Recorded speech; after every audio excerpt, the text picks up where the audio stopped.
नजर सब पर। नमस्कार, मैं हूँ वैशाली मुद्गल। आप देख रहे हैं 10 न्यूज। तो चलिए आपको दिखाते हैं देश दुनिया की जरूरी और ताजा खबरें।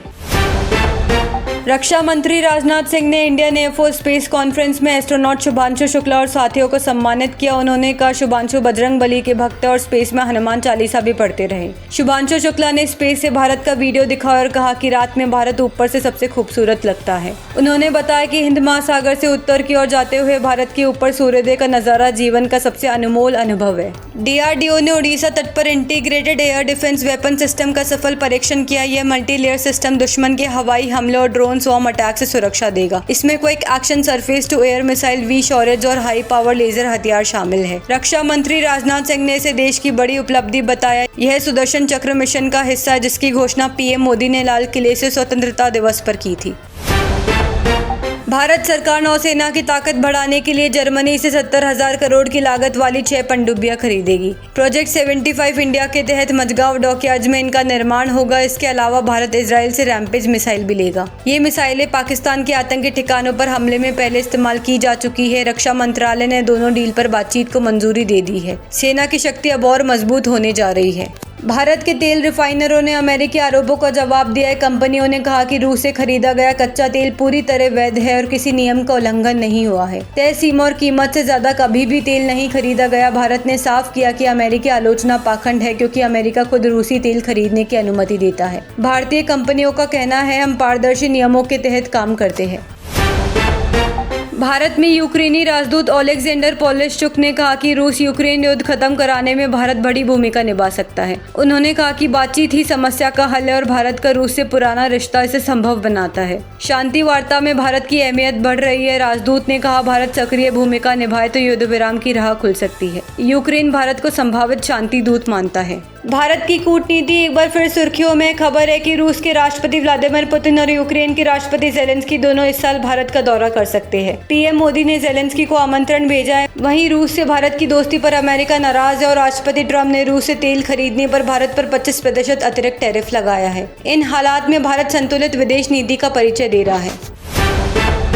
पाकिस्तान के विदेश मंत्री इशाक डार को बांग्लादेश में फजीहत का सामना करना पड़ा। स्थानीय नेताओं ने कहा कि 1971 के विवाद सुलझाए बिना कोई बातचीत संभव नहीं। हालांकि दोनों देशों के बीच हाल ही में नजदीकियां बढ़ी और सार्क को पुनर्जीवित करने पर चर्चा हुई, लेकिन 1971 की जंग और नरसंहार का जख्म अभी भी ताजा है। बांग्लादेशी नेताओं ने साफ किया कि इतिहास का हिसाब चुकता किए बिना रिश्ते सामान्य नहीं हो सकते। संयुक्त राष्ट्र ने गाजा में अकाल की आधिकारिक घोषणा की है। रिपोर्ट्स के मुताबिक गाजा पट्टी का 20% हिस्सा अकाल प्रभावित और करीब 5 लाख लोग भुखमरी से जूझ रहे हैं। संयुक्त राष्ट्र ने आरोप लगाया कि इजराइल की नाकेबंदी के कारण भोजन की आपूर्ति नहीं हो पाई। UN ने इसे टाला जा सकने वाला संकट बताया।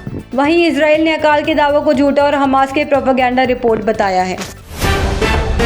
बिहार में इंडिया ब्लॉक की वोटर अधिकार यात्रा जारी है। अररिया में प्रेस कॉन्फ्रेंस कर राहुल गांधी और तेजस्वी यादव ने चुनाव आयोग पर सवाल उठाए। उन्होंने आरोप लगाया कि विशेष गहन पुनरीक्षण प्रक्रिया वोट चुराने का संस्थागत प्रयास है और चुनाव आयोग BJP के पक्ष में काम कर रहा है। राहुल गांधी ने साफ कहा है कि हम बिहार में वोट चोरी नहीं होने देंगे और जनता के अधिकार की रक्षा करेंगे। SBI धोखाधड़ी मामले में CBI ने अनिल अंबानी के मुंबई घर पर छापा मारा। आरोप है कि रिलायंस कम्युनिकेशन ने 2,929 करोड़ रुपए का फ्रॉड किया। हालांकि अनिल अंबानी ने सभी आरोप से साफ इनकार किया। उन्होंने कहा, ना तो किसी नियम का उल्लंघन किया गया और ना ही गैर कानूनी गतिविधि हुई। फिलहाल CBI जांच जारी और अंबानी परिवार का कहना है कि हम कानून का सम्मान करते हैं।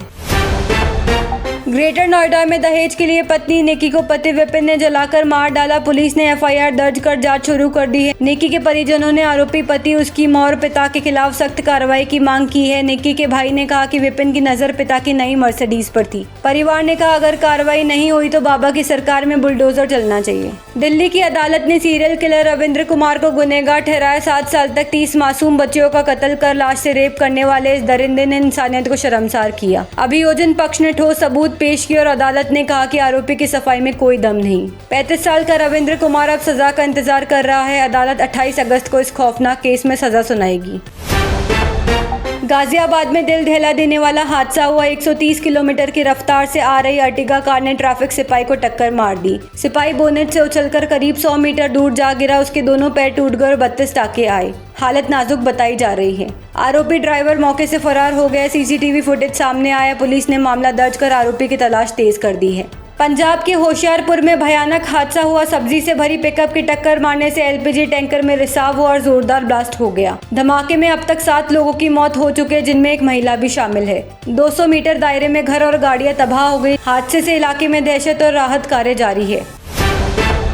मध्य प्रदेश के बैकुंठपुर में प्यार की कीमत एक युवक को भारी पड़ गई। फेसबुक पर नाबालिग लड़की से दोस्ती के बाद वह उससे मिलने 100 किलोमीटर दूर पहुंचा, लेकिन लड़की के परिवार वालों ने पकड़कर युवक को 13 घंटे तक बांधकर बेरहमी से पीटा। सूचना पर पुलिस मौके पर पहुंची और युवक को छुड़ाया। फिलहाल पुलिस ने मामले में शिकायत दर्ज कर जाँच शुरू कर दी है। इलाके में सनसनी है। जयपुर में महिला से गैंग रेप का सनसनीखेज मामला सामने आया है। महिला को सुनसान जगह ले जाकर 4 युवकों ने बारी बारी से दुष्कर्म किया। पीड़िता ने हिम्मत दिखाते हुए तुरंत पुलिस में शिकायत दर्ज कराई। पुलिस ने 3 आरोपियों को हिरासत में ले लिया और एक की तलाश जारी है। वारदात से पूरे शहर में गुस्सा है। पीड़िता को मेडिकल के लिए भेजा गया और मामले की जांच तेज कर दी गई है।